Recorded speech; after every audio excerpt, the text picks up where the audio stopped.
to the Cardboard Herald podcast. I am your host, Eric, joined today by both the always charismatic co-host, Jack, and our friend, John. I will let them introduce themselves and let John tell you just a little bit about how he has come to be here, this fine podcast recording. Yeah. How did you come to be here, John? Where do we start? Well, see, it's like this. When a man and a woman love each other... So, John has been on the show in various forms in the past. We've done some podcasts. He's done some video stuff. Even surprise guest appearance by Mim in the background. Guest. I love that. Makes for perfect audio listening, though, when I call out visual cues in the background. But, hey, that's what we're here for. But John's visiting for PlatypusCon, right? Yeah. So I'm a longtime Juneau resident, relocated down to Ohio last year, and I'm in town for our local convention as an excuse to come see my friend Jack. So he's here. Stop in, yeah. And it works well for the podcast topic today because we are dishing out judgment or etiquette advice, however you want to say this in new internet terms. Hardcore judgment. We're throwing shade to all of these hot board game takes. First off, let's start off by talking about what we've played this week.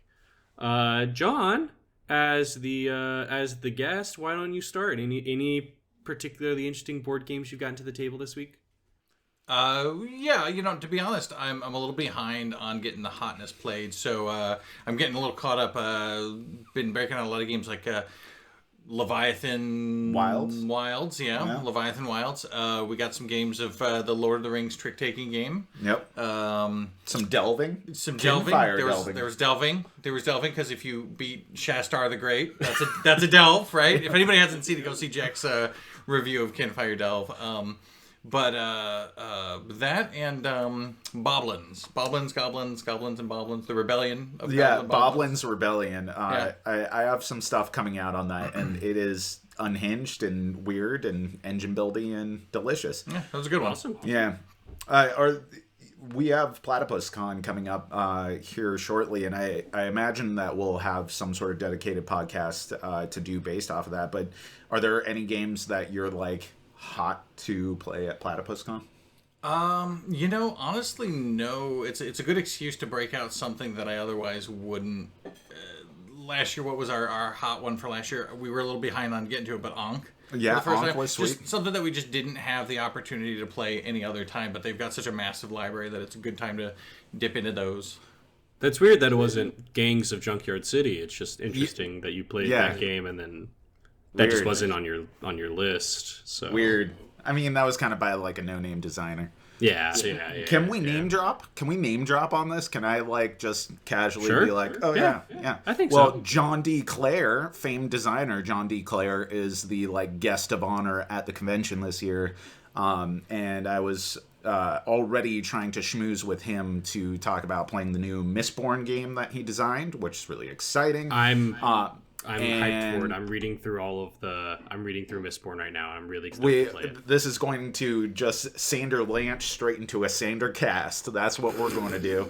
So I'm excited to do that. But he happened to be like, hey, I watched your top 10 Game of the Year video, and I saw Arcs is pretty high on that. You want to play a game of Arcs? I haven't played it yet. And I'm like, oh, hell yeah. I want to play some Arcs at the convention. So hopefully we'll do that. As far as things that I've been playing, the only thing like particularly of note is Everdell Duo is a new one to me that hit the table. That's coming out soon, and it's good, but like anytime that there's one of these like duo games or re-implementations or new versions or spin-offs, the question is always, is it like good enough to like warrant its existence? I don't want to say like it's worse than Everdell 2-player. There are some things that are smart and interesting about it, but Everdell was perfectly fine at 2 players, and I don't know that this like is going to replace Everdell in anyone's collection, and it's certainly not competing with the territory that like Splendor Duel and Seven Wonders Duel or something were, which I think are broader modifications to the overall system capturing the spirit, whereas this is like, hey, Everdell 2 players, but a bit tighter. There is a co-op mode that I haven't played yet. So interesting. I'm wondering if that's going to do it. I imagine my recommendation is going to end up being like, if you only envision playing Everdell at 2 players, then this is probably going to be the way to go. But so far, I'm like, this is good. This is good. It's fine. Yeah. What about you? What have you been getting? On BGA, I got New York Zoo played today. The Uwe Rosenberg, and I am absolutely terrible at it. I do very poorly with like the spatial reasoning games like that.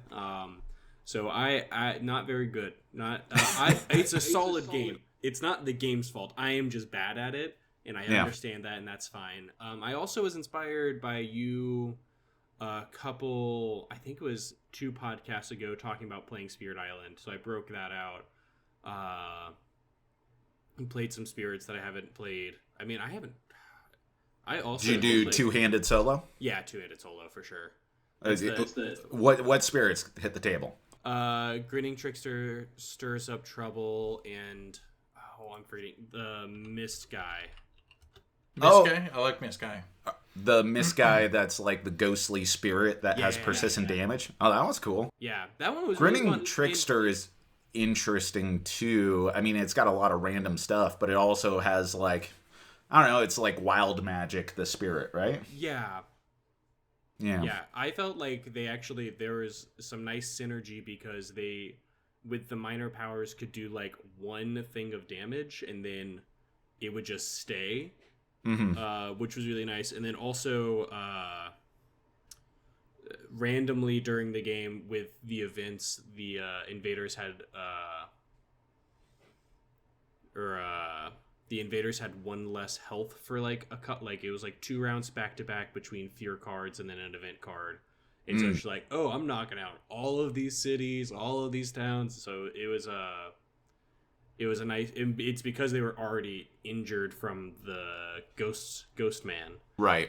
Ghost Man. I think that's the name of the spirit. That's the appropriate name. Yeah, the technical name, as the Dahan call him, the Ghost Man, the Ghostface Killer. So another way that we could derail this podcast, we're just putting pins, like little doots, into all the different things that we could do. Sanderson podcast. We could also do Spirit Island tier list. That seems like a content thing to do. I wanted to ask, how do you pick your spirits? Because if the answer isn't, well, I look at the back and go, which ones are super hard and go for those, then you're doing it wrong. I usually do random unless it's like, unless I'm like purposely trying to play spirits I don't play frequently, I'll just choose. I'll just like go to all of them are in one stack for me, shuffle them up as much as possible and just grab 2. I like it. That's typically how I go. Which also means that I don't know any of theirs. I was going to say that's why I don't know any of their names, because I don't actually look at the names and just go, cool, Ghost Guy. I like it. I also got a play of Twinkle Twinkle, which is the new all-play game. That we're going to have to turn around a tight review for. Mm-hmm. But I think we'll be able to. Yeah, I got some games in with Board Gaming Bud from Instagram, who appeared in our top 10 game of the year as a friend of ours. Nice. So that was helpful. But it's on BGA now in beta mode. Right. It works pretty well.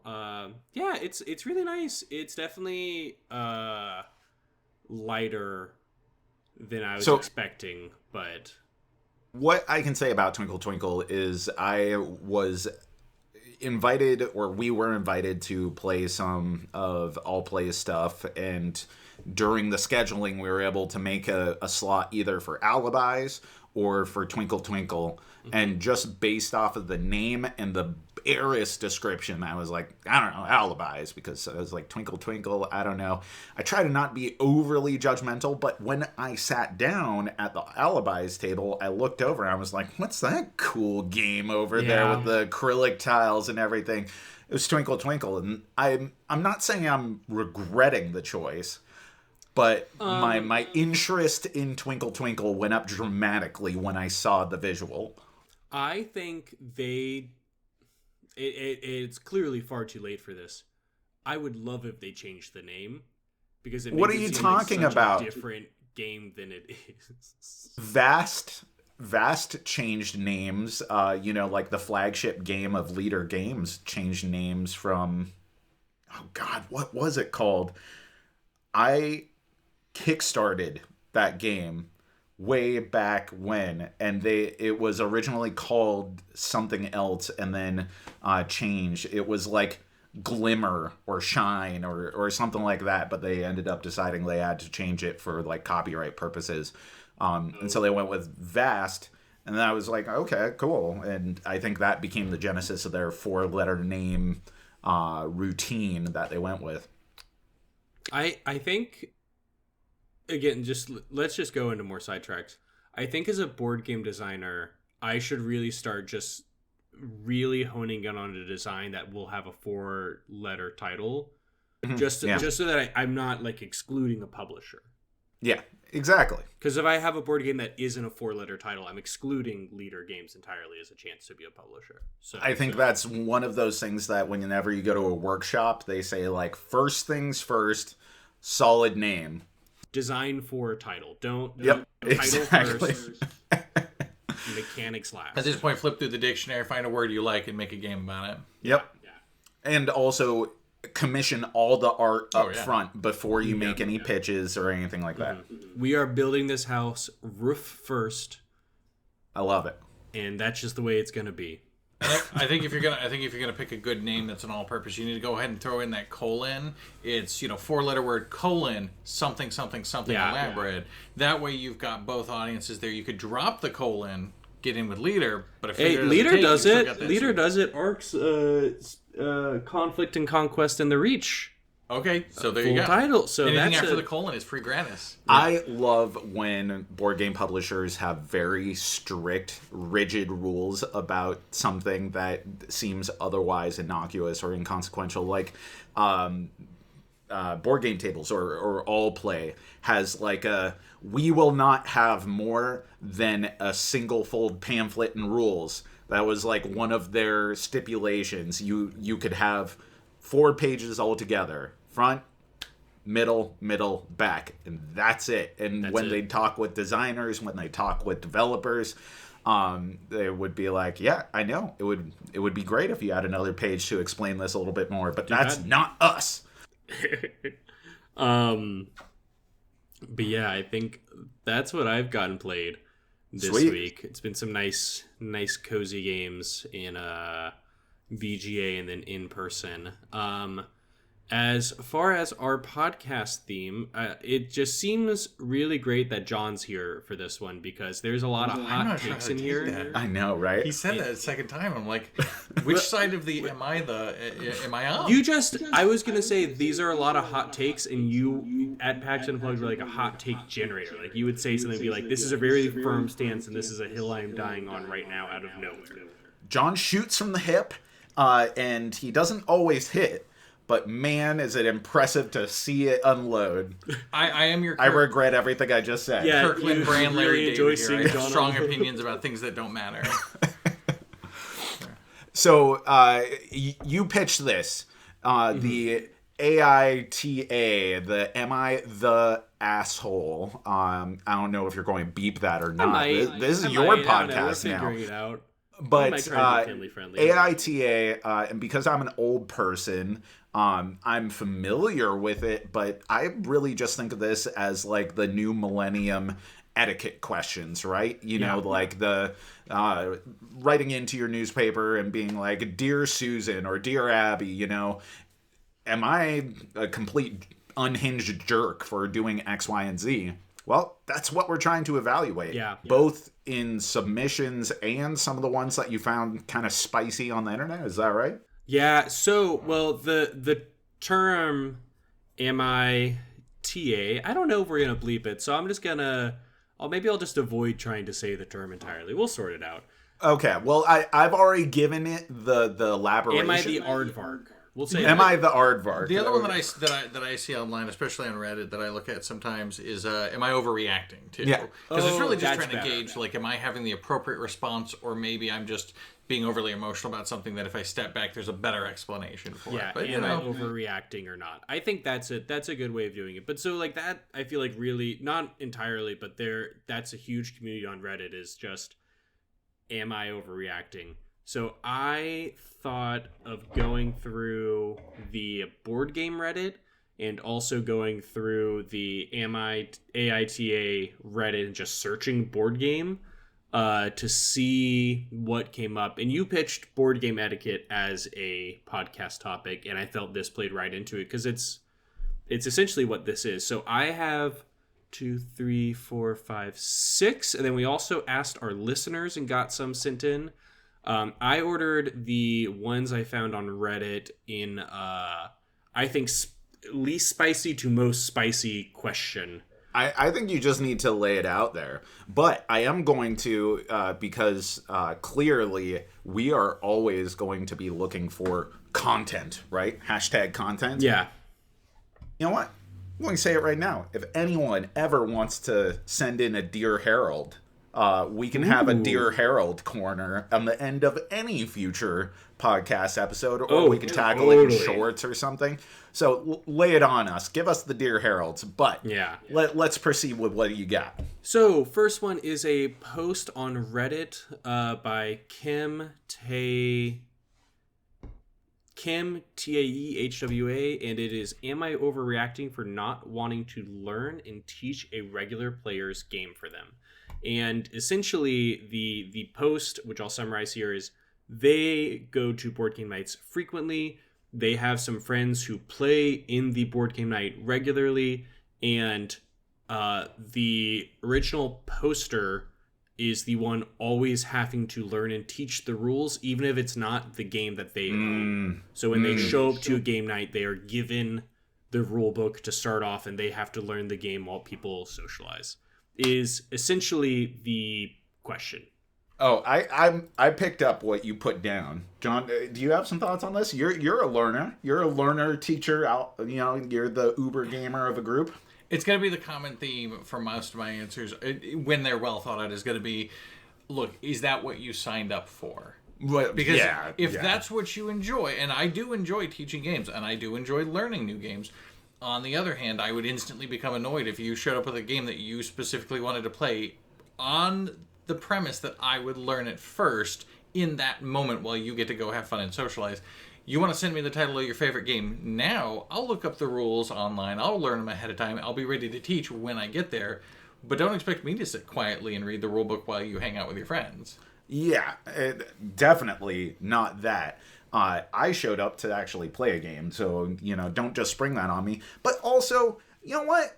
Homie, that's your game. Like, that's your game. Learn your game. If you went through the work of purchasing it and getting it, unless you clearly asked and then politely accepted whatever answer in response, it should be no one else's obligation to learn a game, even if that's the normal person who teaches for a group, right?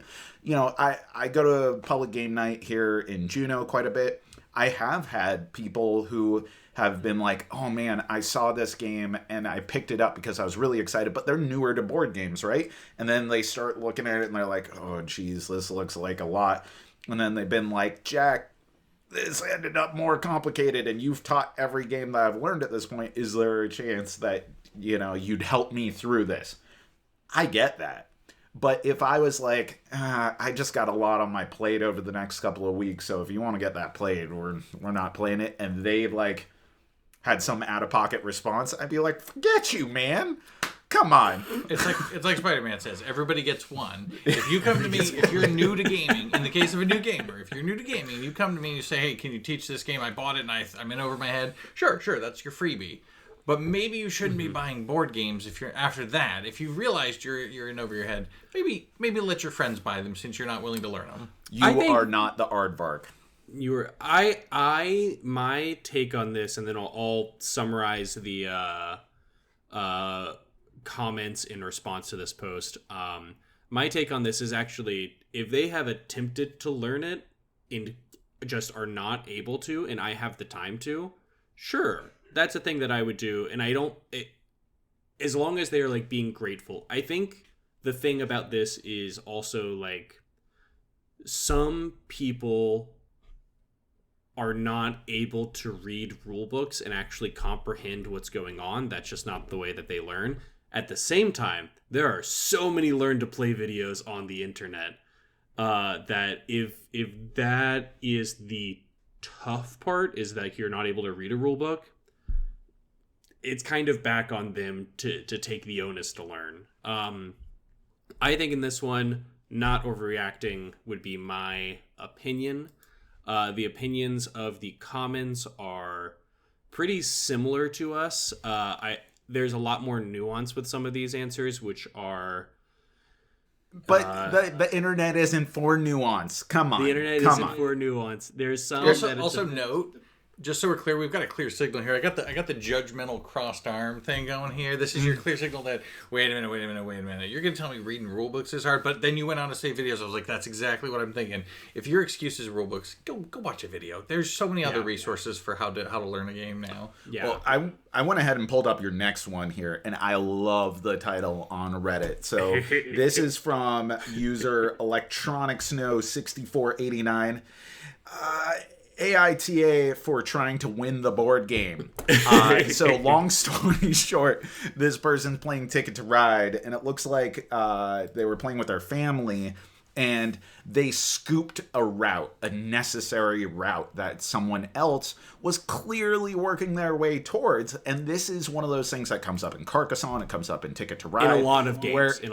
Where there are games that you can play that tend to be more family friendly, like these are great games that aren't too aggressive, but the rules do allow for some real nasty stuff. Skullduggery. We'll say skullduggery. Yes, skullduggery. And it sounds like by doing said skullduggery, it ended in a very tense situation. So if you're playing a game with your family, and there is a way to win, and that way to win is at the direct expense of what someone else has been working towards.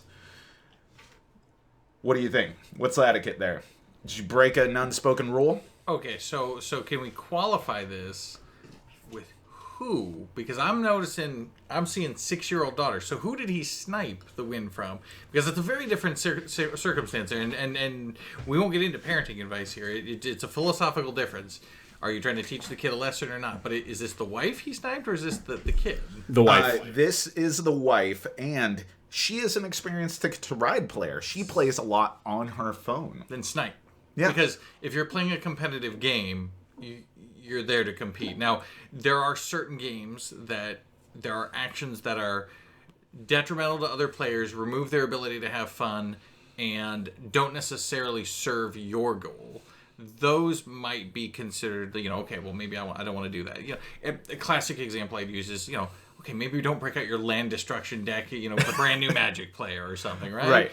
Don't remove their ability to play, but don't forfeit the game just so that they can have their victory. That's the point of a competitive game. Right. Yeah. I think my big takeaway from this is it's kind of about the expectations you're setting, and I think it's kind of tough to tell since we weren't there, but it does say in the post itself that the wife was also actively trying to win. Like they were not like playing down so that their child would have a chance to win. They were playing against each other, and their child was also there playing separately. At that point, it's a tough part of the optimal move is to block the route that lets the other player get more points. Like the goal of the game, right. If the goal of the game is to win, to play optimally, you do want to block that route. And it seems like the couple had different expectations on what the game was going to be. And I'm going to guess that if the wife plays on her phone all the time, either she's playing against like the AI, which won't do that. And so it probably felt like really out of pocket for somebody to do that, because that's not how the computers play. So that's just an expectation that's a different expectation between the two. Yeah, I think it's a difference in expectation. But, like, for me, if we're bringing this back to etiquette, it comes down to, match to the level of the people that you're playing with. And, like, if you are sitting down to play a game with someone who's either inexperienced or that they are just never going to do super aggressive things, then get a little creative. It might not be as fulfilling of a situation for you, but if they are, not giving any resistance because they're not playing even half as optimally as you should, then you probably don't need to dunk on them, right? But if you are in a position where that is going to make the difference between victory and loss, so they are clearly keeping up with you, then you use the tools that are available to you. There's plenty of times where I've gone maybe not easy on someone else. I'm never throwing a game, but, I've gone for like, well, this really is the type of game that they kind of struggle with, so I'm just going to do a non-optimal strategy or be creative. Those things I see and go like, that would be interesting to try, but I'm not going to try it because I want to win. Well, that's a way of giving a contest for myself. But the moment that they're giving me resistance, then I'm going to meet them at that level and give the, everything that I got. Yeah. Can we just stop for a minute and address the fact that this is almost sitcom level of funny that the two parents are doing it, and nowhere in this discussion is like, okay, they're going for the win, and I can just imagine in my head the kid sitting in the background going like, good, just being lost in the shuffle. Like the two parents are standing up arguing, and the kid's just minding their own business in the background. The kid's like, I connected Miami to Seattle. I have no routes. All of my routes are in the Northeast, but I built Big Train. Are you proud of me? Exactly. Yes, we're always proud of you. At the same time, though, how dare him?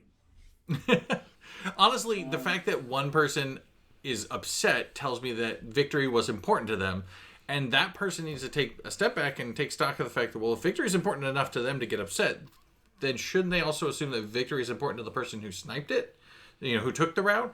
So why should one person, that's part of the social contract of competition is, someone's not going to win. So if it's important to you to win, you have to assume it's important to the other person and not be upset if they happen to take the victory.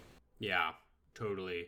And I think, this feels less like someone is or is not overreacting and more just everybody is overreacting. That's the general vibe of the comments is everybody sucks here. Yeah. That's the general vibe. I think it flows nicely into our next one. Do you want to load us up with the competitive one? This one is a post by Proud-Primary. Am I overreacting for making a board game competitive? The general gist of this game is a person and their girlfriend met with some of the girlfriend's close friends to play a game of Catan. In that game of Catan, there was some awkwardness between the partner and the two close friends before the game, like just separately they were having like a weird energy, and then during the game they got a little upset that the partner was like actively playing the game with the intent to win. Yeah. Like doing things optimally in a way that they were just trying to like chill and have a fun casual game. This drives me nuts. John, have you found yourself in this situation where like if people are sitting down and they're essentially using the board game not as the tool to facilitate interaction and companionship, which I think all of us do to a degree. You know, it's a way that we hang out with friends, but almost like it's someone passively scrolling through their phone, except it's a board game. You know what I mean? Yeah, their focus isn't on playing the game. It's I mean, it's okay to focus on the social stuff, but I guess if it's the TV show that you turn on while you're doing other things, that's where it becomes the problem for me. So I'm there to play the game, and I could just picture the poor partner sitting there while they're beefing, going like, "I was here to play the game, guys. What are you doing? To play board game?" Yeah, No? Excuse me, wood for sheep, please. Yeah, I think the one thing that is important to note is the partner who already had the awkward kind of interaction beforehand started out by doing playful trash talking, which it seems like the two friends of the girlfriend took as being serious. Right. It's like, and I think that just is, and that could be tough. That's a different situation. I mean, I stand by what I said, but that's almost like a completely separate etiquette thing, and something that John and I have, you know, had to navigate over, you know, what, 12 years of friendship or whatever. I have a theory on trash talking, and as the resident trash talker in the house, I am guilty of putting my foot in my mouth, and I gotta change my opinion on this one. It's probably the partner's fault, at least 30 to 50% for antagonizing a situation that was already tense. I'll be honest, I've gotten better over the years. My philosophy has always been the more you're winning, the less funny trash talk is. Yes. And the more you're losing, the funnier it is, because then you get that come from behind victory, or you just look like, you know, ridiculous. Right. But that's because I grew up in a very competitive household, and it was a spirit of humorous trash talking, like, you know, I'm coming from behind, 10 points behind, but I'm gonna take you down or something. But you don't rub it in when they're losing, and you don't start the game with friends of your partner who are already uncomfortable, and set that atmosphere. Let the game progress a little bit and feel it out maybe before you start dropping the trash talk. So this is something that you know, I am overly sensitive when it comes to trash talking, and I recognize that. But like, I grew up in, you know, like an environment of, you know, feeling like we needed to lift each other up, and I was probably, you know, more often than not kind of the diplomat of the house, you know, the cheerleader of the house. And so I found myself in situations where the only level of trash talking that I would realistically do is say, I'm going to win, or, you know, like, oh, I'm going to do this, or check out this awesome move, this is going to be great. But that's like, instead of tearing them down, I'm lifting myself up. Which, you know, the moment where I was like telling my brother, like, you suck at this game or something, that's when he would hit back worse. And I was so sensitive that I'd be like, oh, I do suck at this game. I can't believe you said that. And so I wouldn't invite it. I would never engage in it. So the trash talking, that's a separate issue. If that comes up in another post, I think we can really check into that. I am never going to miss an opportunity to bring up the famous Reinhard Knizia quote on games, though, because one, he's like the good doctor of gaming, and two, it's a damn good quote, which is, when playing a game, the goal is to win, but it's the goal that's important, not the winning. So, like, the social construct of us playing a game is that this only works if we're playing to win. Like, if you're not playing to win, then I'm not even really playing a game here. I'm not saying you have to be good, but you can't just, like, break all the rules, disengage from the game. Like, that completely makes the social contract fall apart. So at that point, just do anything else other than play a game. Yeah. Like, if the board game is just a way of facilitating social interaction between some people who don't really know, first of all, maybe choose a game that isn't like as play Micro Macro City or whatever. Play Micro Macro Crime City. It's nice, cooperative. I agree. Or like, you can even play something that is mostly cooperative, like Medium. Medium would be a good one. Like, there are games that can facilitate that. So I think that one, nobody, I think, is necessarily overreacting, but again, it's just expectations were wildly apart from one another in a way that made both sides feel awkward and not really come out of it with a great experience. So the next one in line, John, I just handed over to John here. So what's up with the TLDR here? What happened? What's up with this guy? Oh my god! Or girl? That's a. Can I read that on air? Whoa! It's a saucy post. It's yeah. I mean, there at one point they mentioned a punch to the junk is all I'm gonna say there. Not necessarily in that way. Wow. Okay, so let's do it the TLDR. That long for wow. They must have some strong feelings. Okay, so played a point scoring game, alternate player eliminating victory, ignored points entirely. So it sounds like they played a game that it has a point scoring area control element to it where you can win the game on points. However, the alternate victory condition is simply eliminating the other players. So it sounds like they went for the spicier version of just eliminating other players, calling it a spree. And would like to know, are they the jerk? And I'm gonna say, like, if you invited it, if you sat down to a game where player elimination is an option, again, it's expectations. The expectation when you open the rulebook and realize that's an option is that it might be done. I am of two minds on this. So, like, Eclipse would be a great example.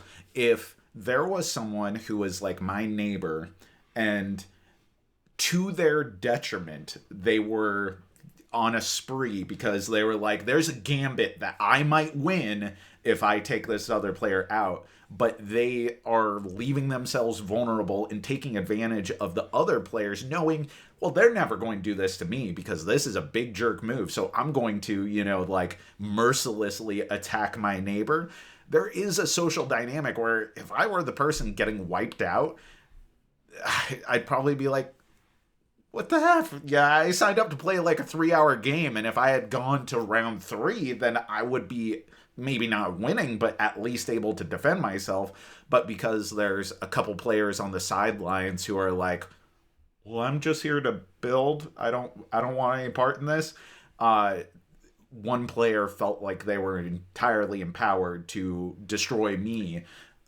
But at the same time, I get it. I do get it. It's a player elimination game, and it's one of the reasons why I don't like playing a lot of player elimination games.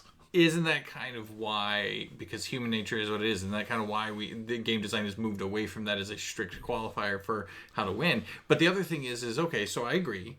But if you're using, that's a different story. If you're using good strategy, most decently balanced player elimination games don't really reward you for picking on someone who's already losing. You kind of want them around. It's like a political situation, right? You want them as the independents stripping votes off your opponent kind of thing. You want them siphoning resources and being a thorn. So you never just blow someone out of the water. You go after the person who's clearly winning the game and you overtake them.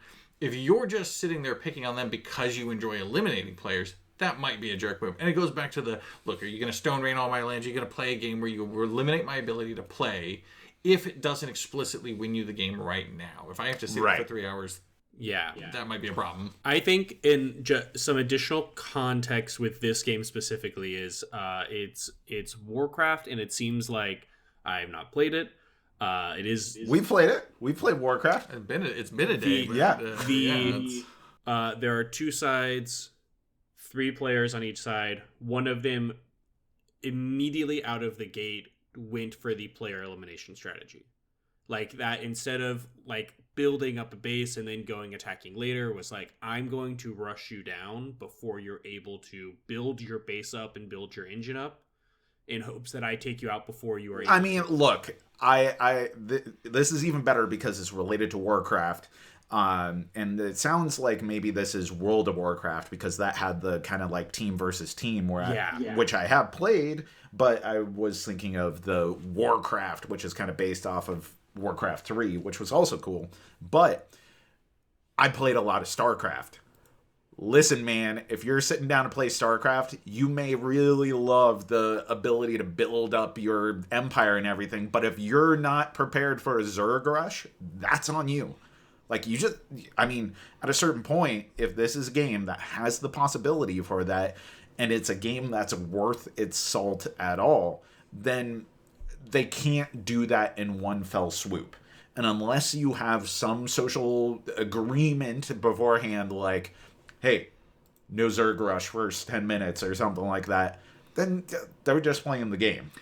It does sound like it was Warcraft, not World. Oh, because they do mention that their experience with Warcraft proper is the video game is transferred. They feel like it transferred across and gave them even better. An edge. Even better. But yeah, I mean, look, if you're gonna sit down to a game where that's a possible strategy, maybe have a little bit of a discussion about, okay, so whoever gets eliminated first gets to finish making dinner, or what, makes the snacks, something, or choose a game that doesn't have a 2 or 3 hour long playtime and could lead you sitting there for most of that, or don't leave yourself open. Like, if it's a game where, like, you are playing a game that is worth its salt, that has player elimination, almost always circumstances are such that you can see what's happening, like, and you can prepare for that. That may suck because it may mean that you're not engaging with the aspect of the game that you want to, which may be like the civ building or engine building or whatever else is on the side. But if someone is coming right at you and they're coming right out the gate, then prepare some defenses and fight them. And that's leaving them vulnerable. Try to get the other players to put the pressure on them. And if you don't like that, have I got a suburbia for you? If you like building your little empire and oh look, I can make workers, but those workers are office drones and they go to this fast food place over here. There's no Zerg rushes in suburbia. No, just tenements and exactly. Mobile home parks. The big thing with this game is everybody at the table sat down knowing that is a rule, that is a possibility, and usually it's just the threat of it will make you act differently. And this player, the player who was upset about player elimination, it seems like they thought there was an unspoken agreement that you wouldn't do it immediately. And again, I'm going to kind of say it with most of these, it's a difference in expectation. I think forget that person. If you have a secret, right. It's not a difference of expectation. It's a difference of that person is a jerk if they think that there's some unexpressed but universally understood expectation. That's kind of a jerk thing to do to your friends. Like, okay, we're going to play basketball, but I'm going to get mad if someone tries to take the ball from me because there's an expectation that everyone gets 5 minutes with the ball. Like, express that. Like, by not expressing those things up front, then you are creating the situation for yourself to get disappointed. So I have a follow-up question for you two then, as the resident, generally conflict-heavy upbringing that, and I'm usually having to temper my Zerg rushy tendencies for that reason. What about table talk in that same context? Because one of my main defenses is to sit there and be like, hey, Jack, you notice that Moot's over there. He's wide open, buddy. We're gonna get to that. We're gonna get to that. Okay, tell me there's a table talk question. There is one. All right, bring us the next one. Yeah. It is kingmaking in a game. There is the topic of the post is diplomacy, and essentially the big gist of this one is there is a person who is clearly winning and they have partnered with a person who is going to lose to them. There are two other players in the game. They approach the person who is the partner to the king, is what it says. And they were like, hey, the three of us, our only chance of winning, we've done the math, is to take out the king right now, but we need your support to do that. And the prince, which is what the post calls him, said, no, I'm going to write it out, and then I'll come back and beat him in the late game. So I think you are going to be particularly qualified to talk about this one because you've still kept up your sessions of playing diplomacy with Henry Kissinger's Ghost there in DC. Yep. So, okay, come on. Someone going to explain that one? No. Just famously, Henry Kissinger and JFK like to play diplomacy. And a resident board gamer has moved to DC. I assume no one has played board games in DC since Henry Kissinger and JFK. And so Moots here is being haunted by the ghosts of the past and having to play for sovereignty and victory. And he wakes me up in the middle of the night and tells me to underdevelop Africa. Yeah, it's true. I've played diplomacy a fair amount, and I will say there has never been a time that I have ever allied with someone that I did not fully intend to stab them in the back at the most opportune moment. But so it may be a case of maybe they just aren't king-making, maybe they are just misevaluating the situation. They really think they have not done the math. Maybe they think they can do something. But if they are just king-making, I call party foul on that one. Yeah, the wrap-up to it is after their conversation with the prince, the two players left just gave the win to the kings to end the game early. I've seen that. Yeah. That's the wrap-up, and that's the question of did they overreact or not? We've played a lot of Game of Thrones together, and that's where... like the closest analog to me comes, because I've actually never played diplomacy. And I think that, okay, my general thoughts on kingmaking, the term gets thrown around a lot, and people sometimes get frustrated when someone ends up doing a move to decide a winner that isn't them. But if it means that I'm making a decision that's going to result in me having a higher position than I otherwise would have, hell yeah, I'm going to do that. Yeah, I don't care if I see that there's no possible way of me winning. However, if I do this move, I'm going to come in second place instead of third place, and this is going to be the decisive end to the game. Sure, I'll do that. What am I just supposed to exit out of the rest of the game and let the top dogs fight? That's not going to be fun for me either. And time is a commodity. I wouldn't throw a game just completely just go all right, I'm giving up the game and this is going to end it because I have no possible way to win. I think that is kind of like a spoil sport way of going. But I could see in a game where there's a lot of negotiation, if I have no possible way to win, then what I can do is try to interact with the game the most that I can. I'm not just going to be a passive person on the sidelines. John, you want to help me beat Eric? Neither of us may be the winner of this game, but that gives me some way of interacting with the game and an objective that I might possibly be able to do with someone else. So just because you're not the winner and you decide the victory condition, I don't think that makes you a jerk. But there may be some more nuance to this than I'm just broadly painting. What do you think?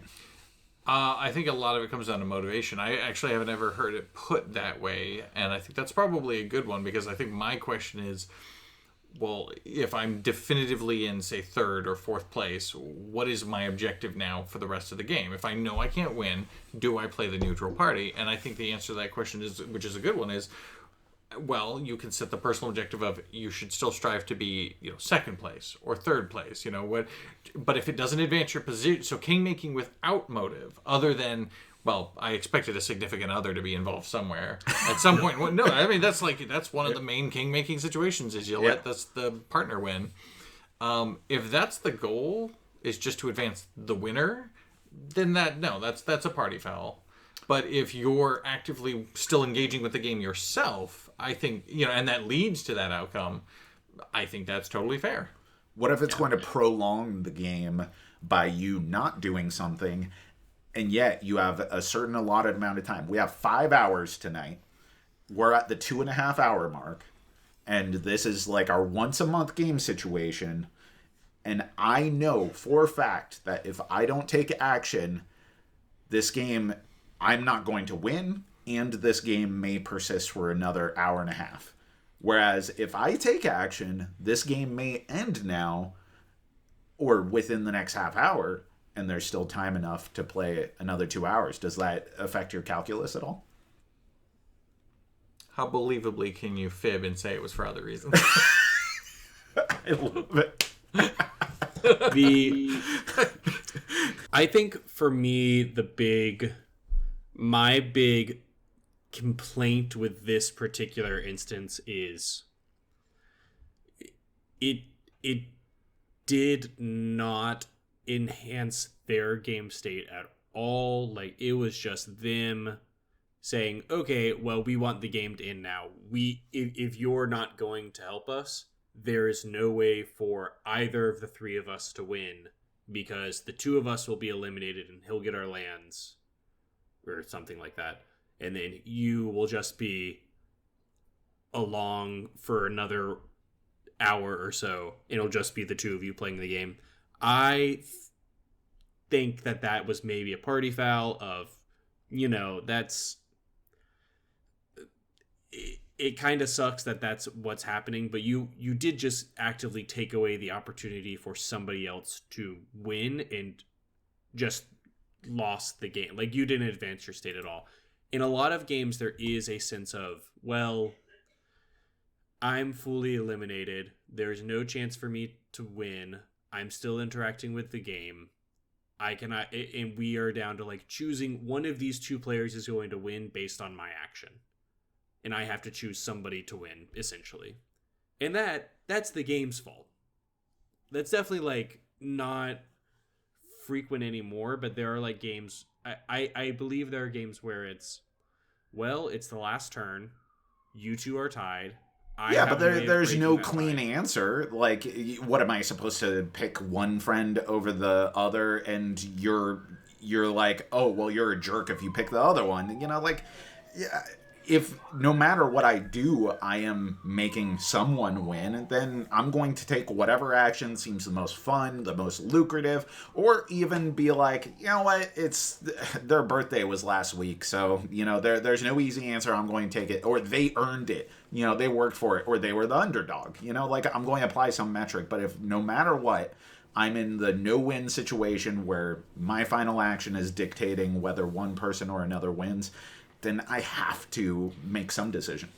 Two thoughts. The short one is, I do think that the people who quit might have been the party poopers on this one too, though, because, as you said, you're taking away somebody else's victory where maybe they earned it, and there could be a little bit of kingmaking, but they still lost their opportunity to feel like they won a game potentially.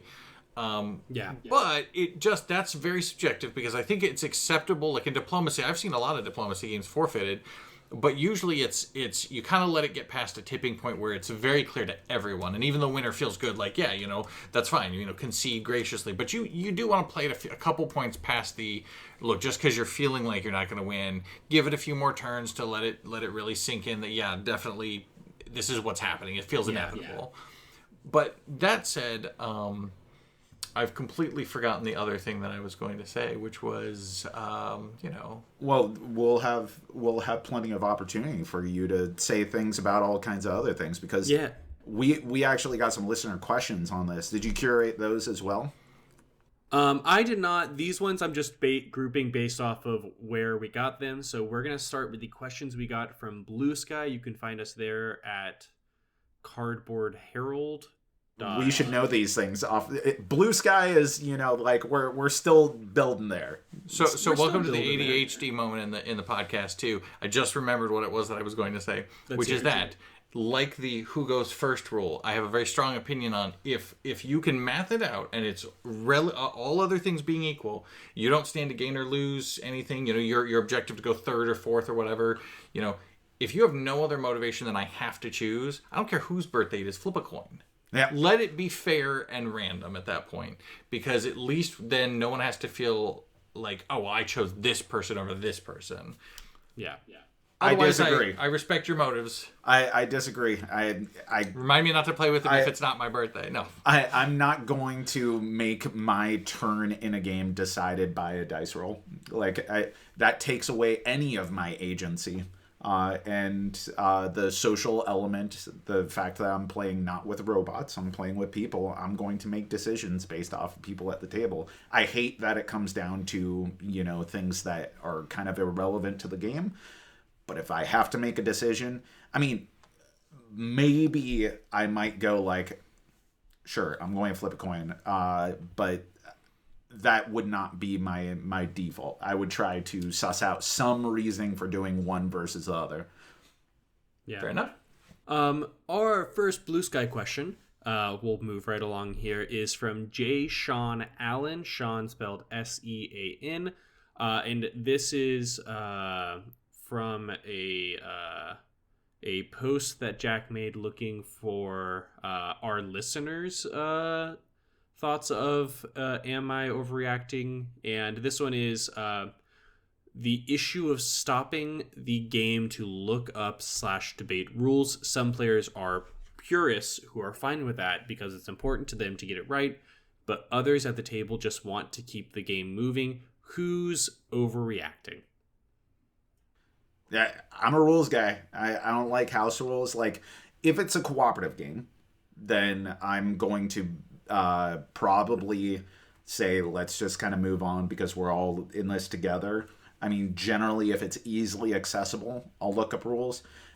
We all have, like hypercomputers in our pockets. We can just go BGG, specific rule, game, and get the answer. Like, that exists, so it's not like it's real time intensive. I like to play games accurately, and learning a game accurately and playing it to those rules is a big part of it. I'm not going to go all right, take your turn. I'm going to, look up the rules and then, be like, actually, you can't do that. We need to unwind everything. That would be insanity. I don't know. What do you think, Eric? I think it is first of all, it depends on the game. Party games, do whatever you want. I don't know.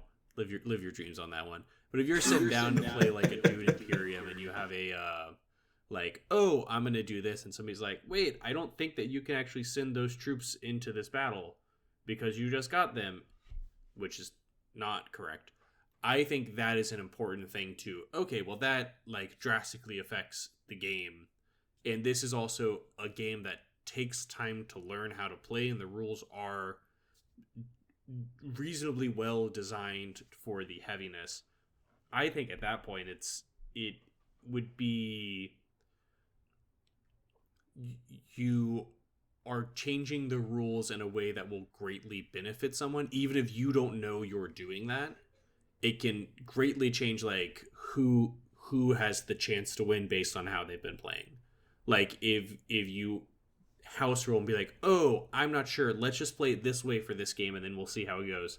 If this is like an hour long time investment, I think it's worth another 2-3 minutes to look up that specific rule. At the same time, if you are stopping the game constantly to look up rules, that is, somebody didn't read the rules, or the rulebook is written in a way that makes it not easy to understand, and that one, the blame falls less on the players and more on the game. But in that situation, if you're like, oh, well, this is supposed to be an hour-long game, we're at 50 minutes, it seems like we're about halfway through because we've kept looking through the rule book, I can see how that is wildly annoying. And at some point or another, just... I'm not going to equivocate here. In the spirit of Dear Harold, am I the aardvark?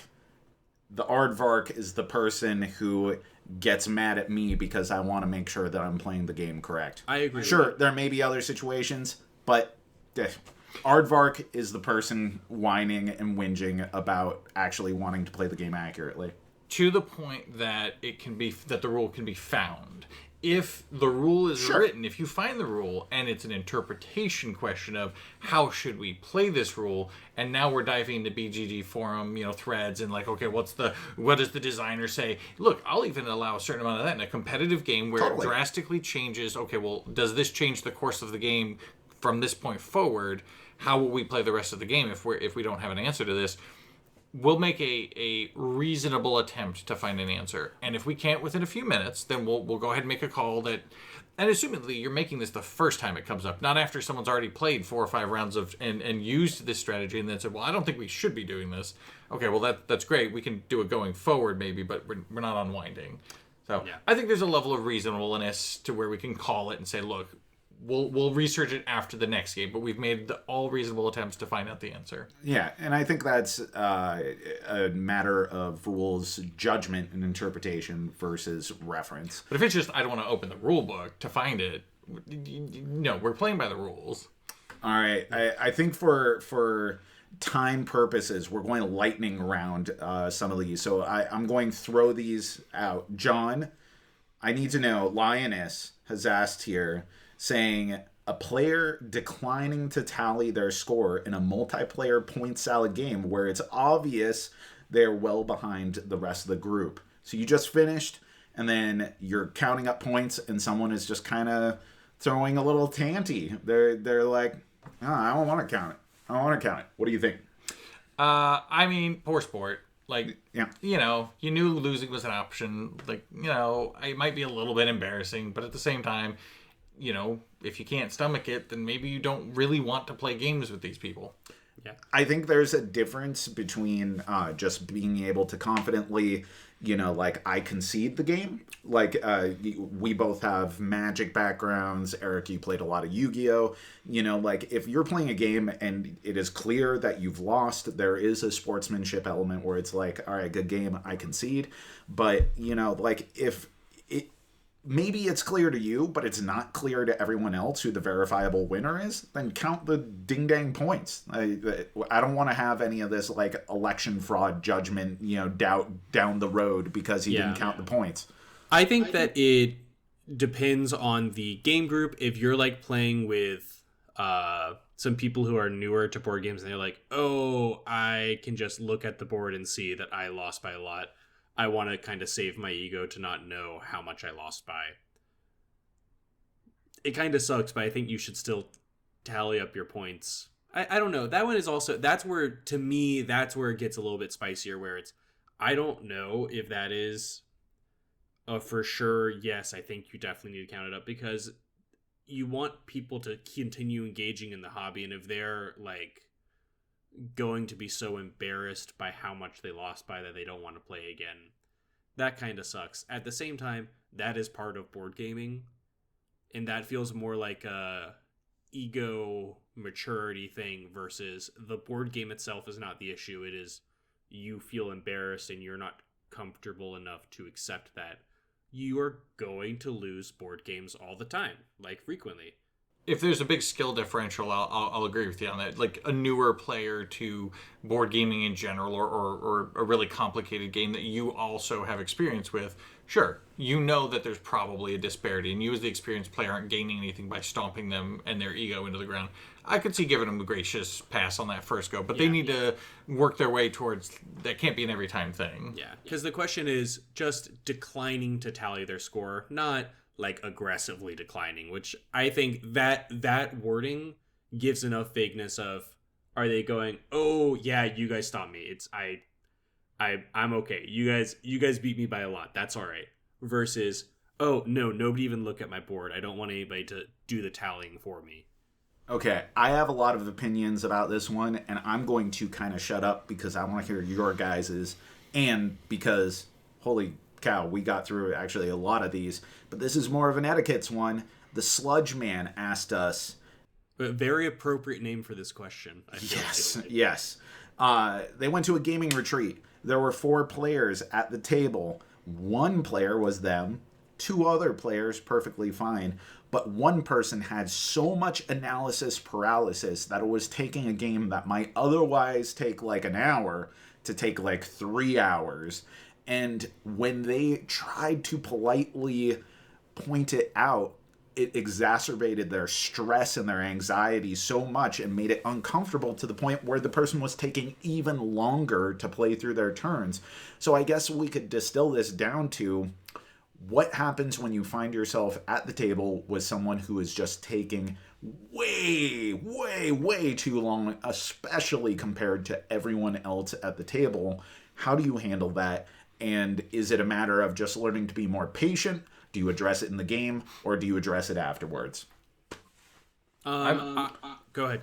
Oh, I just, honestly, I was just going to interject something.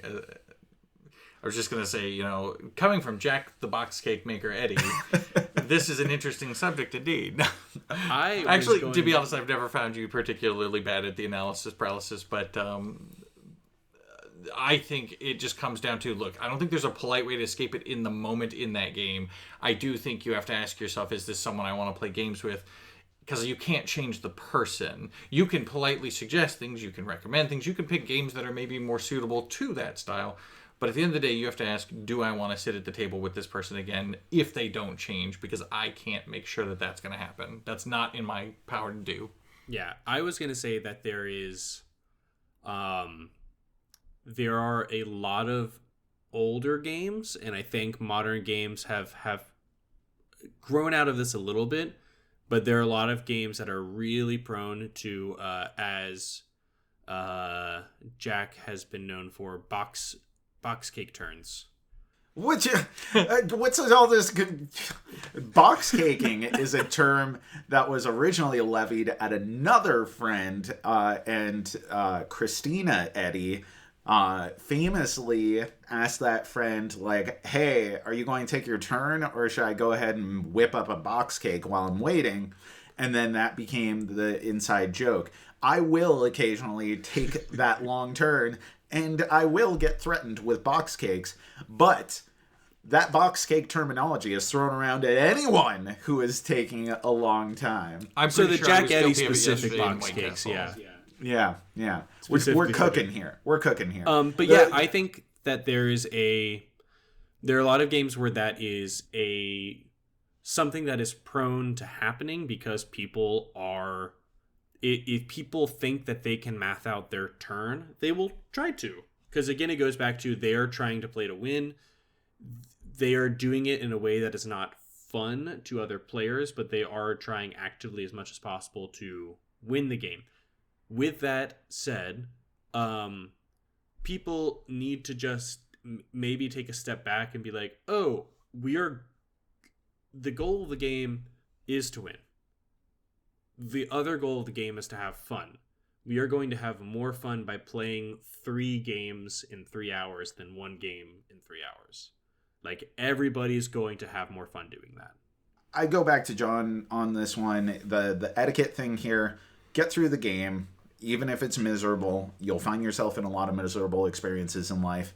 And then afterwards, politely, in a friendly way, talk to that person if you intend on playing with them again, or maybe, they're someone that you actually care about and they're new to gaming and everything, and talk to them about it. That's uncomfortable, but we're adults, and you should try to, be like, hey, I'm not trying to hurt your feelings or anything here, but I know, typically this game takes an hour, and we took a lot longer than that, and it seemed like maybe it just wasn't jiving with you. I don't know, do you have any thoughts on this? Just because I want to make sure that if you're at the table, we want you to have fun with the game in the way that you want to have fun, but we also want to have fun in the way that we want to have fun, and if that's mutually exclusive, then let's figure out some other games to play that will work for us. Yeah.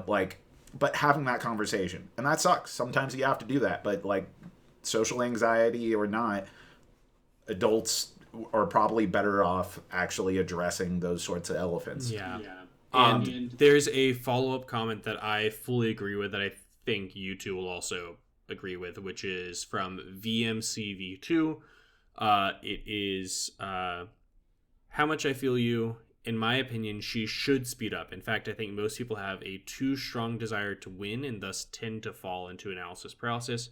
Reminding people that we are just playing games sometimes helps to speed things up, since at the end of the day, it doesn't matter who wins, and also nobody is going to remember anyways. Also, playing fast allows for more reps, and you get better at a game way faster. Yep. I completely agree with that. Well, then let's take it out with this last one here. And this kind of goes back into the king-making thing. But Daniel Crowley, 450, was like, well, is someone aardvark? Are they overreacting when someone points out another player as winning and then encourages other players to go after them? So we're sitting at the table. Eric has secretly just kind of built up an empire, and I noticed that John, he hasn't caught on to Eric's little scheme over here. I'm like, hey John, Eric, he's going to be out of control. He is going to win if you don't do something about it. Am I a jerk? Am I an aardvark? Maybe I'm the outlier, but I say no, because honestly, calling attention to something that could be readily apparent to other players. If you somehow had secret inside information, okay, that would be a problem. But the reality is, if it is a game where kingmaking or knocking another player is down is a possibility, like a Game of Thrones, right? This is an aggressive game. So pointing out something that someone else might not notice to point their aggression toward is a part of the game. Totally. And as the person who's in the lead, you should be sort of hedging against what if someone notices, because you don't know who at the table will notice. So the fact that someone else had to have it pointed out doesn't change the fact that they could just as easily have noticed on their own. Right. You failed to defend against their actions regardless of why those actions were taken. Honestly, I feel worse when someone is kind of secretly, kind of off in their own empire and not, I don't want you to have to boast like, hey, everyone, just so you know, I'm winning at this point. But I do want to know what you're doing. And if you're not at least kind of narrating your turns. You don't have to say every action. I know I'm guilty of overly specifying now I will do this and then I will do this and then I will do this and I will do this. But if someone is in entire seclusion over there and no one's even caught on to the fact that they're potentially going to do something that is obvious to a more experienced player, then they're kind of letting the rest of the table down. If they're being subtle about their actual gameplay, right. I would say that's a problem. But as somebody who has done this a few times, in fact, in Game of Thrones, look, if the whole table fails to notice, and it might not be experience, it might just be that they just didn't spot the Waldo in the picture there. Hey, look, he's positioned that if he takes this move here and this move here and this move here, suddenly he's got victory in one turn. Look, I get giddy. I have a hard time not getting they don't know. They don't know until someone says something and it's like, well, you're okay. But that's the fun of it is I get giddy because I might get away with it. I know that I'm trying to get away with something. If you point it out, then good on you for spotting it. I think that there's kind of two big thoughts of it, which goes to one, people should be doing what they can to win a game. Again, that's if people aren't trying to win the game, then that is what it is. If the aspect of the game is that you have to police the table yourself. So in a Reddit thread I have here, which is just a really similar concept, is the marquee player is close to a Fox dominance win, and somebody points out, oh, I think they're going for the Fox clearings, so we should stop them from doing that. Right. And the person who had that called out on them got really upset. That's part of the game. That is fully what the game is about, is policing the table yourself. And I think that most games where the opportunity to point out, oh, hey, that person is going to win unless we do something about it, that's just how the game is designed to be played. Yep. At the same time, I think that there can be some really tough situations where it's not clear who's winning. It might be a game where, multiple paths to victory. I might be doing pretty well in the real showboaty path, but somebody else is doing really good in a different path. And that person is like, oh no, go after Eric because look how many points he has. You have to go after Eric right now. That then becomes okay, well, you're winning though. Like, you're winning in a way that the other players can't see, but I'm pretty sure that's the only reason you're doing what you're doing. Right. Well, what I'm surprised by and what I'm encouraged by is this was overall fairly diplomatic, somewhat consistent, but not entirely singular in perspective. I like that there was not always a clean answer to any of these questions, which I think can summarize everything with just like, it depends, right? Yeah. Be an adult, talk to your friends, man. Yep. Basically. Well, Yeah, Eric, I think if people want to Dear Herald us for Yes. their own Am I the Aardvark, where can they do that?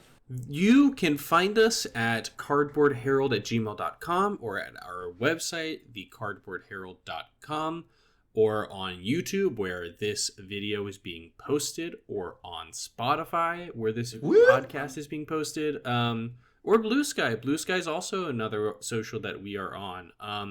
We're going to be posting, like, some sort of YouTube post typically the week before, or the week of whenever we film a podcast. So feel free to comment on there as well. Kind of wherever you are hoping to reach us, we're probably there. And please feel free to reach out to us. Yep. Thanks, John. Thanks for coming on. It was good to have you. Thank you, John, for good to have coming. you back on the channel. Good to see you again, Eric. And, you know, like, John may pop up now and then, especially if we need some guest co-hosts. So, you know, like, don't discount the return and the judgment. He'll be more fiery. I probably had him too much on a collar here. He was eager. He was ready. And I was like, no, you can't give them the full John experience just yet. Save that for the sequel. I grew up playing Risk as a kid. I'm not a good person. That just made me who I am. So he told me to be nice. He told me to be nice going into it. We're super glad to have John here. Thank you so much for being on, John. Thank you to our audience for listening. Thank you so much for tuning in every week. I am Eric, along here with Jack and John for Later. the Cardboard Herald.